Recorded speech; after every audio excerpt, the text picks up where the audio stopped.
தற்போதுள்ள கள நிலவரத்தை பற்றி சொல்லுங்கள்.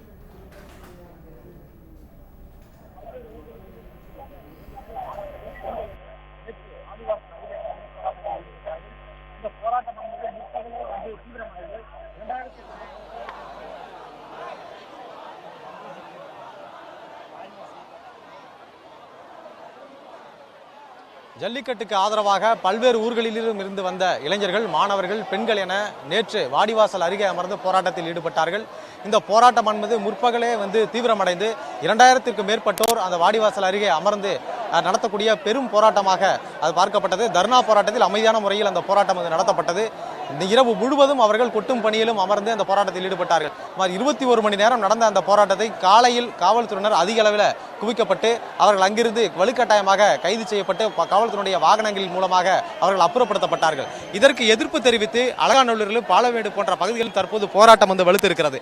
அலங்காநல்லூர் பகுதியில் அதனுடைய பொதுமக்கள், பெண்கள், குழந்தைகள் என முதியவர்கள் கூட இந்த போராட்டத்தில் அமர்ந்திருப்பதை நம்ம பார்க்கலாம். இந்த சாலை முழுவதுமே அந்த அலங்காநல்லூரிலிருந்து அந்த வாடிவாசல் செல்லக்கூடிய அந்த பகுதியில் இந்த சாலை முழுவதும் 2000க்கும் மேற்பட்டோர் இந்த ஊர் பொதுமக்கள் அமர்ந்து இந்த மாணவர்கள் கைது செய்யப்பட்டதற்கும் அதே போன்று இந்த ஜல்லிக்கட்டுக்கு ஆதரவாகவும் அவர்கள் கோஷங்களை எழுப்பி வருகிறார்கள். இந்த ஊரில் இருக்கக்கூடிய பொதுமக்கள் பெரும்பாலானோர் இங்குதான் அமர்ந்திருக்கிறார்கள். இதே போன்று இந்த பகுதியில் பாலமேடு சொல்லக்கூடிய அந்த சாலையிலும் இது போன்ற இந்த போராட்டம் என்பது நடத்தப்படுகிறது. முழுவதுமாக வாகனங்கள் என்பது தடை செய்யப்பட்டிருக்கிறது. நேற்று முழுவதுமாக இந்த அலங்காநல்லூர் பகுதியில் வாடிவாசல் இருக்கக்கூடிய பகுதியில் 2500 போலீசார் இந்த பகுதியில் முழுவதும் காவலுக்கு இருந்தார்கள். பல்வேறு ஊர்களில் இருந்து வரக்கூடிய இளைஞர்களை அவர்கள் தடுத்து நிறுத்தினார்கள். ஆனால் இன்று இந்த ஊர் பொதுமக்களே அதிக அளவில் குவிந்து வருகிறார்கள். அந்த போராட்டத்தின் காரணமாக இந்த சாலை முழுவதுமே 2000க்கும் மேற்பட்ட இந்த ஊர் பொதுமக்கள் இந்த பகுதியில் குவிந்திருக்கிறார்கள். இதன் காரணமாக போலீசார் உடைய கூட்டத்தை கட்டுப்படுத்த முடியாமல் திணறி வருகிறார்கள். காவல்துறையினுடைய எண்ணிக்கை வெகுவாக குறைக்கப்பட்டிருக்கிறது. நேற்று 2500 பேர் காவல்துறையினர் இருந்த நிலையில இன்று ஒரு காவல்துறையினர் அதிகமாக, அதாவது காலையில் இருந்து காவல்துறையினர் இந்த பகுதியில் இருந்து பணியில் இருந்து அவர்கள் மீண்டும் திரும்பி செல்ல அறிவுறுத்தப்பட்டிருக்கிறார்கள்.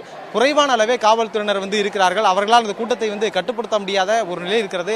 பொதுமக்களுடைய அந்த எதிர்ப்பு அதிகமாக இருப்பதனால ஜல்லிக்கட்டுக்கு ஆதரவாகவும் மாணவர்களை கைது செய்வதை கண்டித்தும் தொடர்ந்து எதிர்ப்பு அதிகமாக இருப்பதனால இந்த பகுதியில் கூட்டம் அதிகமாக இருக்கிறது.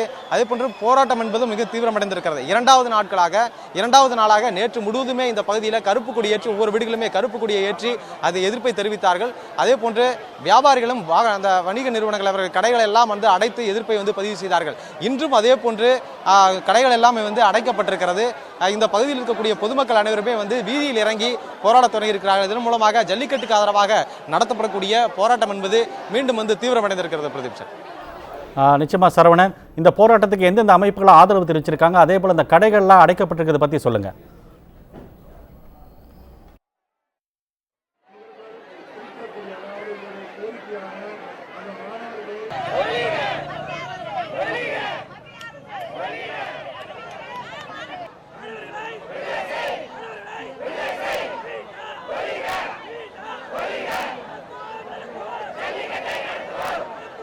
நேற்று இந்த மாணவர்களுடைய போராட்டம் தான் இந்த அளவுக்கு மீண்டும் இந்த போராட்டம் தீவிரமடைவதற்கு ஒரு காரணமாக இருந்திருக்கிறது.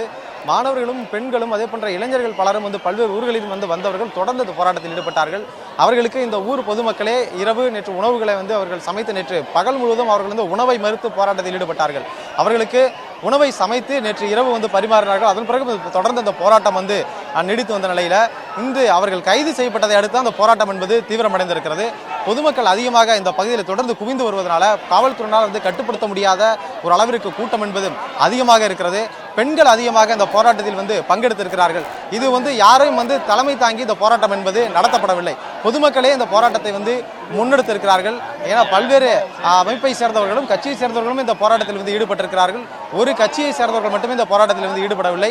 பலர் இந்த போராட்டத்தில் முன்னெடுத்திருக்கிறார்கள். தொடர்ந்து ஊரில் இருக்கக்கூடிய பொதுமக்களும் அருகில் இருக்கக்கூடிய கிராமங்களில் இருக்கக்கூடியவர்களுமே இந்த பகுதிக்கு வந்திருக்கிறார்கள். நேற்று இருந்த காவல்துறையுடைய கட்டுப்பாடு இன்று வெகுவாக தளர்த்தப்பட்டிருக்கிறது என்றால் காவல்துறையினர் வெகுவாக அவர்கள் திரும்பி இருக்கிறார்கள். அவர்கள் அதிகமாக காவல்துறையினர் இருந்த இந்த எண்ணிக்கை 2500 நேற்று இருந்த எண்ணிக்கை வெகுவாக குறைக்கப்பட்டிருக்கிறது. இதன் காரணமாக பல்வேறு ஊர்களில் இருந்தும் இந்த போராட்டத்திற்கு அருகில் இருக்கக்கூடிய ஊர்களிலும் தான் அமர்ந்திருப்பதனால போராட்டக்காரர்களுடைய எண்ணிக்கை அதிகமாக இருக்கிறது. இதே போன்று பாலமேடு பகுதியிலும் பாலமேடு பேருந்து நிலையத்திலும் தற்போது போராட்டம் நடைபெற்று வருகிறது. அங்கு 300க்கும் மேற்பட்டோர் அந்த போராட்டத்தில் வந்து ஈடுபட்டிருக்கிறார்கள். அதே போல கைது செய்யப்பட்டிருக்கக்கூடிய மாணவர்கள், பெண்கள் என இளைஞர்கள் எல்லாருமே வந்து வாடிப்பட்டியில் இருக்கக்கூடிய ஒரு பகுதியிலே வந்து தங்க வைக்கப்பட்டிருக்கிறார்கள். அவர்களை உடனடியாக விடுவிக்க வேண்டும் என்ற பிரதான கோரிக்கையை தான் இந்த போராட்டம் என்பது வலியுறுத்துகிறது. அவர்களை வந்து விடுவிப்பதாக காவல்துறை கண்காணிப்பாளரும் வந்து தெரிவித்திருக்கிறார். அவர்கள் விடுவித்த பிறகு இந்த போராட்டம் கைவிடப்படுமா அல்லது மீண்டும் வந்து ஜல்லிக்கட்டிற்கு ஆதரவாக இந்த போராட்டம் வந்து மீண்டும் வலுப்பெறுமா என்பது வந்து தெரியவில்லை. இங்க பெண்கள் உள்ளிட்ட முதியவர்கள் கூட இந்த போராட்டத்தில் வந்து அமர்ந்து ஜல்லிக்கட்டுக்கு ஆதரவாக இவர்கள் கோஷங்கள் எழுப்பி வருவதை நம்ம பார்க்க முடிகிறது. பிரதீப்ஷன், உங்க தகவலுக்கு நன்றி சரவணன்.